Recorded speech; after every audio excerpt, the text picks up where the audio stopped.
Terima kasih Pak Edi. Saudara, sebelum kita belajar firman Tuhan, mari kita berdoa ya. Tuhan, terima kasih di pagi hari ini kami lagi boleh berkumpul di rumah-Mu. Kami tahu Tuhan, sebagai manusia kami membutuhkan kebenaran firman-Mu dalam hidup ini. Karena kami sadar, kami ini adalah terbatas dan kami hidup di zaman yang tidak semakin baik. Karena itu kami membutuhkan firman Tuhan yang hidup, yang akan menolong dan memberikan arah. Sehingga hidup kami adalah hidup yang sesuai dengan kebenaran-Mu. Dan hidup kami boleh menjadi berkat bagi banyak orang. Pakailah hamba-Mu yang lemah dan terbatas ini Tuhan. Di pagi hari ini boleh menyampaikan isi hati Tuhan. Sehingga jemaat Tuhan yang ada di tempat ini boleh semakin bertumbuh dalam kebenaran firman Tuhan. Dan boleh dipakai lagi menjadi berkat bagi dunia ini. Terima kasih Tuhan. Kami menyerahkan pemberitaan firman ini ke dalam tangan pimpinan kasih Tuhan. Biarlah Roh Kudus-Mu yang bekerja menolong kami untuk dimampukan mengerti dan melakukan kebenaran-Mu. Di dalam nama Tuhan Yesus kami berdoa dan mengucap syukur kepada Bapa di surga. Amin. Apa kabar semuanya saudara? Baik, puji Tuhan. Tidak terasa ya, di minggu terakhir bulan Juli. Waktu itu begitu cepat berjalan. Gak terasa berapa hari lagi kita sudah masuk di bulan yang baru, bulan Agustus. Dan tema yang akan saya bawakan pada pagi hari ini adalah panggilan pelayanan di masa kini. Yang terambil dari 2 Timotius 4, ayat yang pertama sampai dengan ayat yang keempat. Mari saya undang kita semua untuk membaca bersama-sama ya. 1, 2, 3. Di hadapan Allah dan Kristus Yesus yang akan menghakimi orang yang hidup dan yang mati. Aku berpesan dengan sungguh-sungguh kepadamu demi penyataannya dan demi kerajaannya. Beritakanlah firman, siap sedialah baik atau tidak baik waktunya. Nyatakanlah apa yang salah, tegurlah dan nasihatilah dengan segala kesabaran dan pengajaran. Karena akan datang waktunya, orang tidak dapat lagi menerima ajaran sehat, tetapi mereka akan mengumpulkan guru-guru menurut kehendaknya untuk memuaskan keinginan telinganya. Mereka akan memalingkan telinganya dari kebenaran dan membukanya bagi dongeng. Saudara, ada seorang wanita, dia datang ke pastornya dan berkata, "Pastor, saya punya masalah nih. Binatang peliharaan saya, 2 burung kakatua betina itu pandai sekali bicara. Tapi bicaranya hal-hal yang tidak baik." "Oh iya? Memang mereka berkata apa?" tanya si pastor. "Iya pastor, mereka berkata, 'Hai, kami adalah pelacur, mari bersenang-senang dengan kami.'" Waduh! Itu perkataan cabul, perkataan yang tidak baik. Lalu si pastor berpikir sejenak dan berkata, "Jangan khawatir, saya ada solusinya untuk masalah kamu. Saya punya 2 ekor burung kakatua jantan. Dan mereka itu sudah saya ajar berdoa dan menghafal ayat-ayat Alkitab. Sudah, bawa saja kedua burung kakatua betinamu itu. Nanti akan saya masukkan ke sarangnya Paul dan si Peter. Saya yakin hanya dalam waktu yang singkat, kedua burung kakatua betinamu tidak akan lagi bicara hal-hal yang tidak baik. Bagaimana? Setuju?" Wah, terima kasih Pak, terima kasih. Ini adalah ide yang cemerlang. Lalu keesokan harinya, si wanita ini datang ke rumah pastor. Dan dia melihat ada 2 burung kakatua jantan. Si Paul, bukan Paul Chin, si Paul, dia sedang memegang rosario sambil mulutnya komat kamit berdoa. Dan si Peter, dia sedang nyebut-nyebut ayat Alkitab. Lalu kedua burung kakatua betina yang dimiliki oleh si wanita itu dimasukkan ke dalam sarangnya si Paul dan si Peter. Tidak lama kemudian, kedua burung kakak tua betina itu berkata, "Hai, kami adalah pelacur. Mari bersenang-senang dengan kami." Suasana hening sejenak.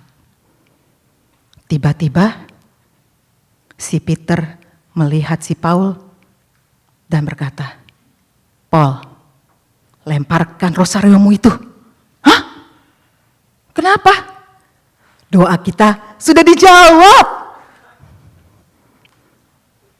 Saudara, ini hanya cerita humor. Tapi sebenarnya ini adalah gambaran manusia masa kini.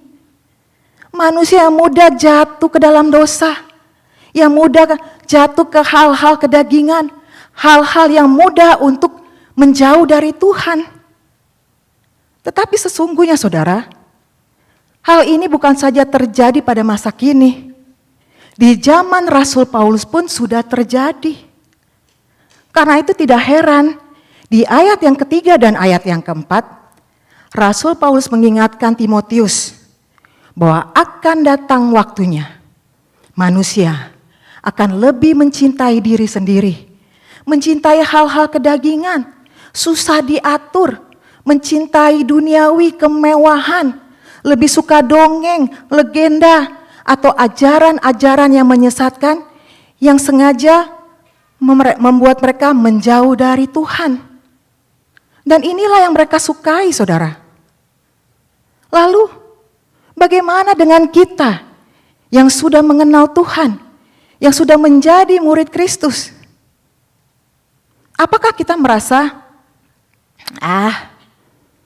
manusia masa kini semakin sulit diatur, susah diajar. Lalu ini membuat kita menjadi takut, khawatir, minder, bahkan tidak mau lagi melayani. Tidak, saudara.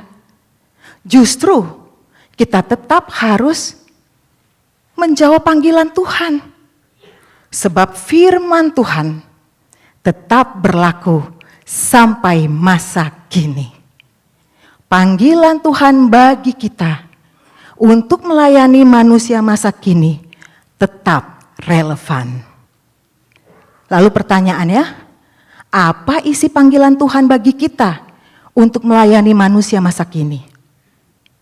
Saudara, di dalam ayat yang kedua ada dua panggilan penting yang Tuhan ingin lakukan supaya kita bisa melayani manusia masa kini. Yang pertama, memberitakan firman dalam segala musim. Saudara, kata beritakanlah firman dalam teks Alkitab memberi pengertian, memberitahukan, menceritakan, atau berkhotbah. Rasul Paulus menuliskan panggilan Tuhan kepada Timotius, itu juga untuk kita semua. Tujuannya untuk apa? Untuk memberitahukan kebenaran. Bukan hal-hal yang tidak benar, bukan dongeng, bukan legenda dan lain sebagainya. Untuk bercerita tentang Kristus yang datang menyelamatkan manusia. Dan untuk berkhotbah, tapi bukan berkhotbah tentang keinginan diri sendiri, bukan berkhotbah dunia, tapi berkhotbah tentang kebenaran firman Tuhan. Siapa itu kebenaran? Kristus itu sendiri. Jadi saudara, hari ini kita ada sebuah tugas pelayanan. Ada 3 hal di dalamnya. Pertama, kita harus berani memberitakan kebenaran firman Tuhan. Yang kedua, kita harus berani dalam segala situasi untuk memberitakan firman. Dan yang ketiga, kita harus siap dalam segala situasi untuk bercerita tentang Kristus. Berkhotbah. Tapi bukan berarti saudara harus jadi pengkhotbah. Tapi semua orang Kristen bisa berkhotbah. Dalam arti berkhotbah tentang Kristus. Ini berarti saudara, entah kita sebagai hamba Tuhan atau kita sebagai kaum awam, kita diperintahkan oleh Tuhan untuk bisa menyampaikan firman Tuhan kepada orang lain. Dan juga dalam ayat ini ada istilah siap sedialah baik atau tidak baik waktunya. Kata siap sedialah dalam teks Alkitab memiliki arti berdiri dekat dengan tiba-tiba. Itulah siap sedia. Sedangkan kalimat baik atau tidak baik waktunya ini sama dengan setiap musim atau tiap musim. Dan itu mencakup waktu, lokasi, dan situasi. Berarti saudara, sebagai orang percaya, kita diminta dalam setiap waktu, dalam setiap situasi, dalam setiap lokasi, di mana saja, juga dalam keadaan baik ataupun dalam keadaan tidak baik, untuk selalu siap sedia menyampaikan firman Tuhan. Jadi bukan kalau Natal saja, atau Paskah saja, atau hari-hari besar atau perayaan-perayaan tertentu saja, seperti KKR atau mission trip. Tapi jangan juga saudara, kita tidak memberitakan firman karena kita ada kesulitan. Misalnya, gue gak bisa ceritain tentang Kristus nih. Soal tadi malam gue baru diputusin masih Gatot. Atau mungkin kita lagi ada masalah, baik pekerjaan, keluarga, maupun hal-hal lainnya yang menjadi alasan bagi kita untuk tidak memberitakan firman Tuhan. Ingat saudara, kita dipanggil untuk menjalankan amanat agung dari Tuhan Yesus. Markus 16 ayat 15 berkata, "Pergilah ke seluruh dunia dan beritakanlah Injil kepada setiap makhluk." Suatu hari, ada seorang pemuda akan berangkat ke ladang misi. Lalu dia pamitan sama pendetanya. "Pak Pendeta, doain saya dong. Besok saya mau berangkat nih ke ladang misi." Lalu Pak Pendeta berkata, "Berangkatlah nak. Hati-hatilah di negeri orang. Dan pandai-pandailah bergaul, supaya kamu bisa memenangkan banyak jiwa." Bagaimana resepnya Pak? Ya, kalau kamu ketemu tukang sayur, bicaralah soal sayur. Kalau kamu ketemu dengan tukang lontong, bicaralah soal lontong. Dan kalau kamu bertemu dengan tukang tahu, bicaralah soal tahu. Lalu si anak muda ini berkata lagi, "Tapi Pak, kalau saya ketemu dengan ketiga-tiganya gimana Pak?" Si pastor berpikir sejenak dan berkata, "Good idea. Saya pikir kamu bicara aja soal gado-gado." Saudara, ini adalah sebuah contoh bagaimana si pendeta, dia mengajar secara kreatif kepada anak muda ini untuk membangun komunikasi dengan siapa saja, dalam situasi apa saja, untuk memasukkan kebenaran dan Injil Kristus. Dan ini adalah sebuah pengajaran yang penting bagi kita, untuk bisa siap sedia dalam setiap waktu, dalam setiap situasi, dalam setiap lokasi. Dan kita juga harus minta hikmat dan kreativitas dari Tuhan, sehingga kita dapat mengadakan pendekatan-pendekatan kepada setiap orang. Sebab sasaran kita adalah manusia tanpa diskriminasi. Hanya ada 2 golongan manusia saudara. Yang pertama, kalau dia sudah percaya, ya kita muridkan, supaya dia bisa melakukan penginjilan dan pemuritan. Dan golongan yang kedua adalah manusia yang belum percaya. Nah, ini harus kita ceritakan tentang Kristus, supaya dia bisa diselamatkan. Saudara, selama ini bagaimana kalau saudara bertemu dengan orang-orang di sekitarmu? Apakah saudara merasa saudara memiliki suatu tanggung jawab untuk bertanya, kamu udah mengenal Kristus enggak? Atau saudara punya kerinduan untuk mengadakan pendekatan-pendekatan secara kreatif? Mintalah hikmat dari Tuhan, supaya saudara jangan menjadi orang Kristen yang masa bodoh, yang gak peduli, yang cuek. Manusia masa kini mah susah diatur, gak karuan. Jadi terserah deh, dia mau mati kek, mau jungkir balik kek, bukan urusan gue mah cuek aja. Jangan saudara, tapi milikilah hati yang peduli, hati yang berbelas kasihan, ditambah hikmat dari Tuhan untuk bisa mengadakan pendekatan-pendekatan dengan setiap orang. Misalnya, dengan orang-orang yang memiliki latar belakang yang macam-macam. Kalau bertemu dengan nurse, ya bicaralah soal perawat. Tanyakan bagaimana menghadapi pasien-pasien yang keras kepala, yang nyebelin. Kalau bicara dengan senior, ya bicaralah yang berhubungan dengan senior. Misalnya, ngomong obat-obatan, vitamin, atau juga tanya, gimana keluarganya, anaknya, cucunya. Pasti mereka senang kalau kita menanyakan hal-hal seperti itu. Atau kalau kita bicara dengan anak kecil, ya pakai bahasa anak kecil saudara. Tapi bukan bahasa yang cadel, mobil dibilang obil-obilan, ya bukan. Tapi pendekatan kita dengan anak kecil, kita bisa melalui ajak dia bermain. Kita nyanyi, kita bercerita. Dengan sebuah tujuan, panggilan Tuhan untuk memberitakan firman Tuhan dan Kristus yang menyelamatkan. Amin. Yang kedua, memberikan pendidikan rohani yang benar.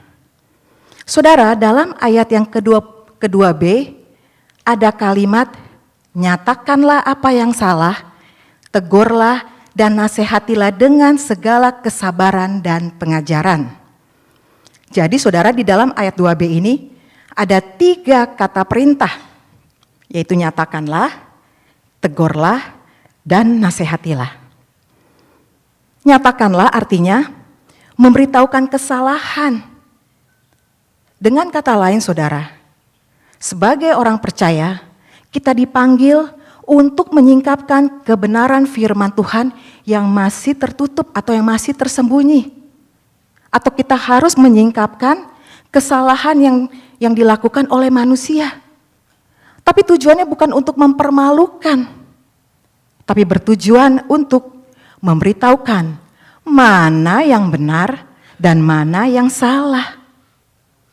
Sedangkan tegurlah berarti itu mengingatkan, tapi tidak diskriminasi.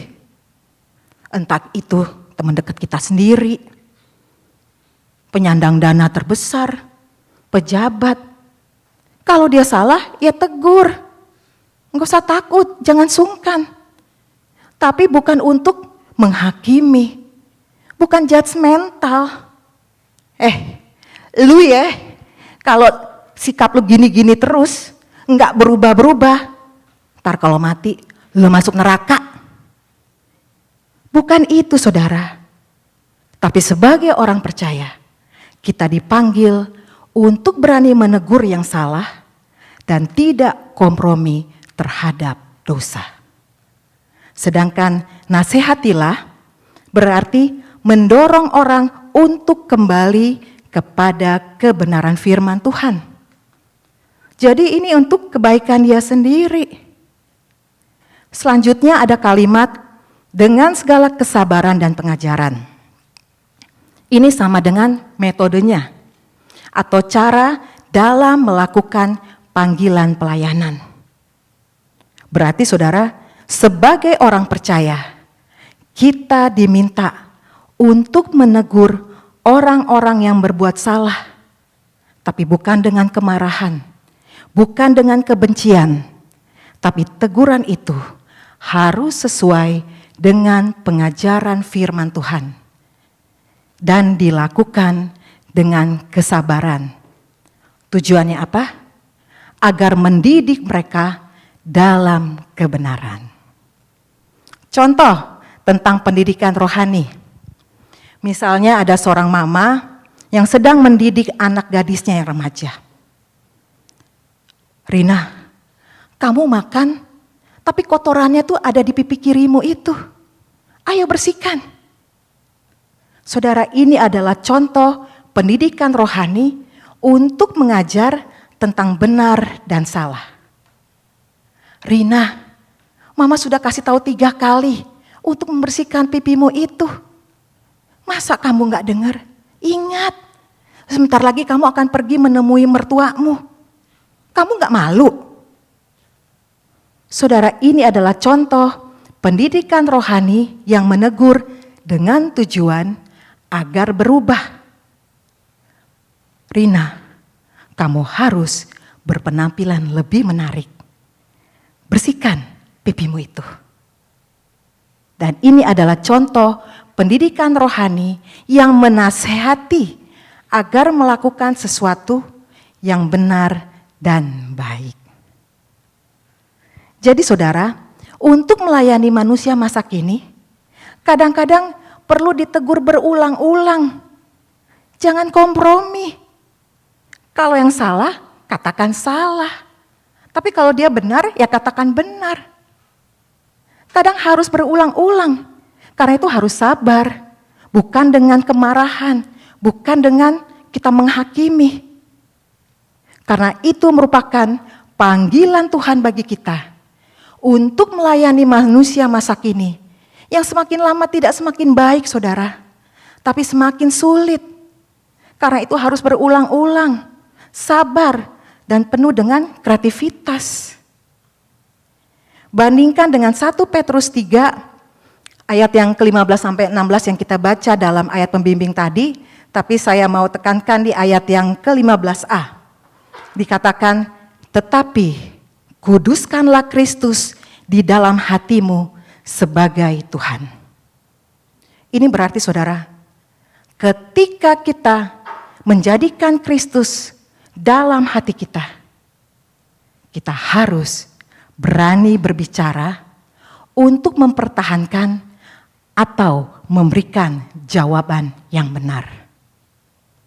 Jadi di sini kita melihat Petrus pun punya nada yang sama, bahwa sebagai orang Kristen, kita punya tanggung jawab membawa orang-orang yang memiliki pemikiran yang salah, kita bawa kepada pengajaran yang benar, kepada firman Tuhan. Tapi haruslah dilakukan dengan kesabaran, sehingga orang itu bisa menerima kebenaran. Contoh saudara, saya membaca sebuah cerita. Suatu hari, ada seorang pendeta berkhotbah dengan nada yang cukup keras. Saudara, apapun alasannya, perselingkuhan merupakan dosa. Dan ternyata, di dalam gereja itu, ada seorang jemaat yang sudah lama berselingkuh. Lalu jemaat ini menjadi tersinggung, dan tidak mau lagi datang ke gereja. Lalu salah satu temannya mendatangi dia dan bertanya, "Bro, kok tadi gak ke gereja, bro?" Lalu si pemuda itu, atau kita sebut saja Mr. X, dia bilang, supaya lo tahu ya, mulai hari ini gue gak akan lagi pergi ke gereja. Pendeta apa tuh? Masa nyinggung-nyinggung gue? Gue gak suka mimbar dipakai untuk negor atau nyinggung-nyinggung gue. Lalu si temannya ini menyampaikan kepada pendetanya, "Pak Pendeta, lain kali kalau khotbah tuh jangan gitu, Pak. Udah, khotbah aja yang seneng-seneng. Atau khotbah yang lucu-lucu, yang penuh humor. itu membuat orang gak ngantuk. Atau saya kasih ide deh Pak, khotbah saja mengenai berkat-berkat. Itu banyak disukai orang. Tapi dosa itu sensitif Pak, dosa itu sensitif. Janganlah khotbah lagi tentang dosa Pak. Lihat tuh si Mr. X, dia gak mau datang lagi ke gereja. Padahal dia penyandang dana terbesar kita kan Pak. Lah buktinya perpuluhan kita menurun Pak. Lalu Pak Pendeta mendengarnya, tersenyum dan berkata,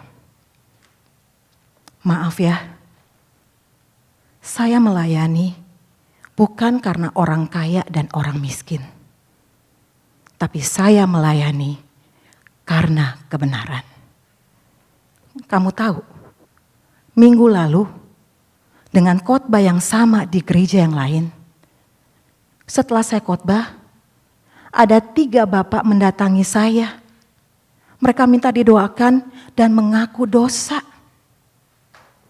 Jadi kita lihat, minggu lalu dengan khotbah yang sama, ada 3 orang bertobat dan 1 orang tersinggung. Apakah dengan 1 orang tersinggung, saya harus ganti naskah saya? Saya berhenti untuk berbicara kebenaran? No.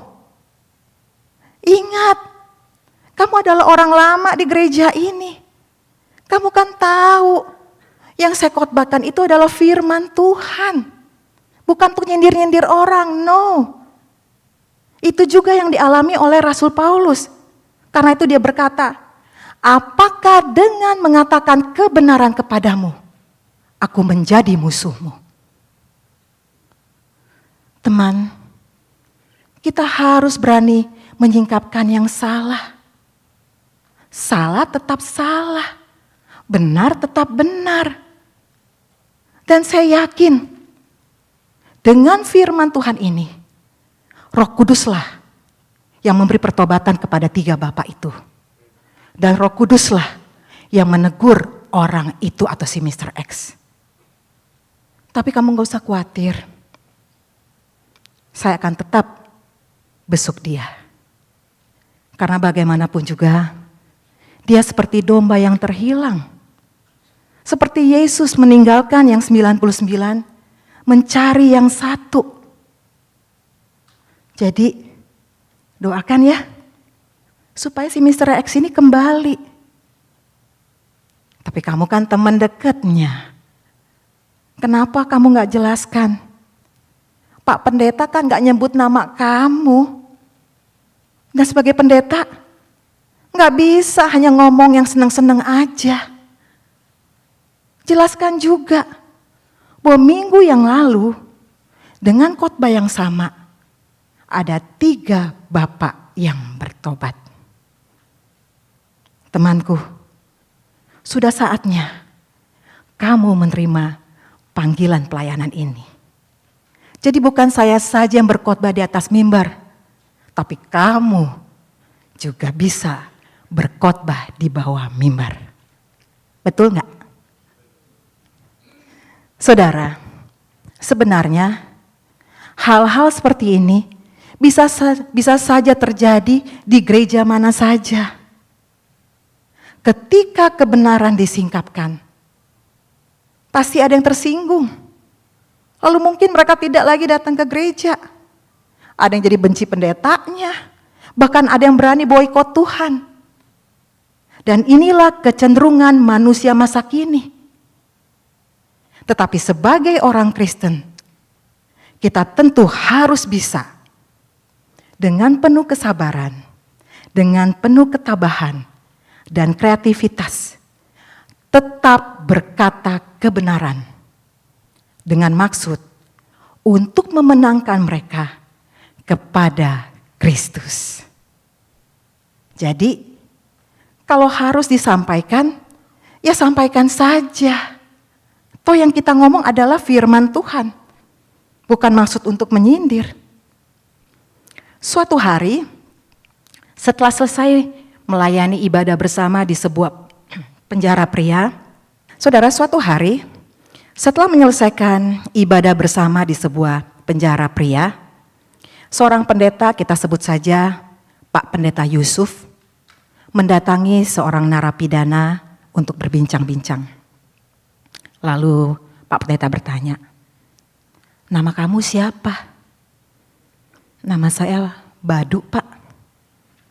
"Kalau boleh saya tanya, Badu, kenapa kamu ada di penjara?" Lalu si Badu menjawab, Saya mencuri televisi dan perhiasan, Pak." "Hah? Kamu mencuri? Memang kamu gak tahu kalau mencuri itu dosa?"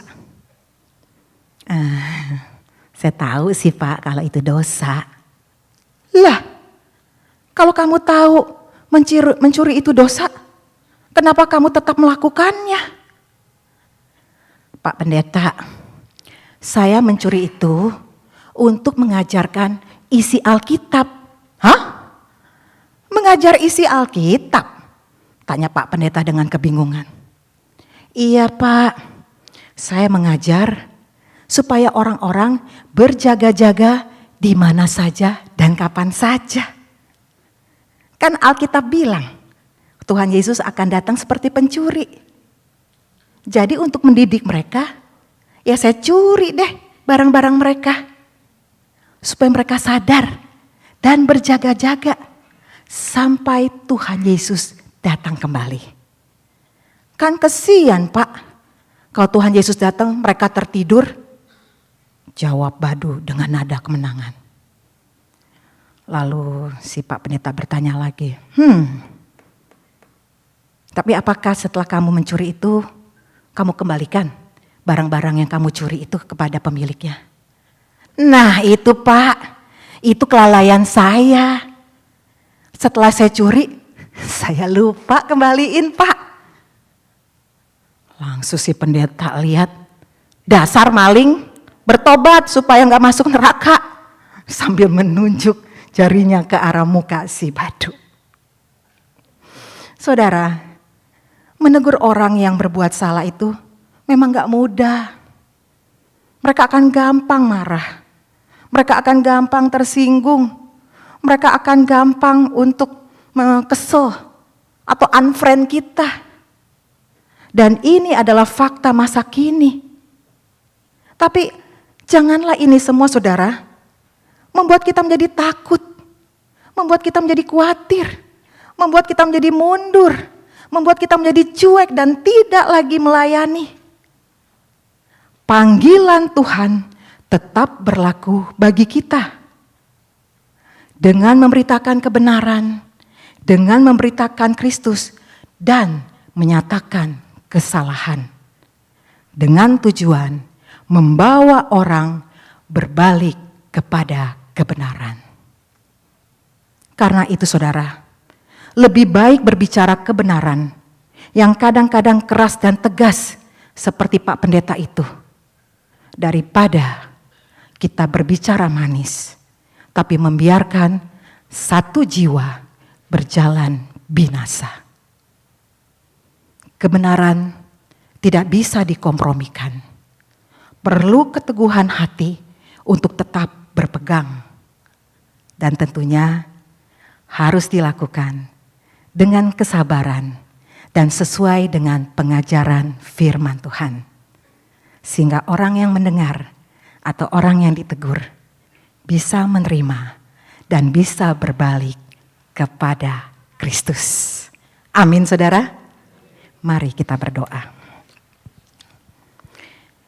Tuhan, terima kasih kebenaran firman Tuhan telah disampaikan.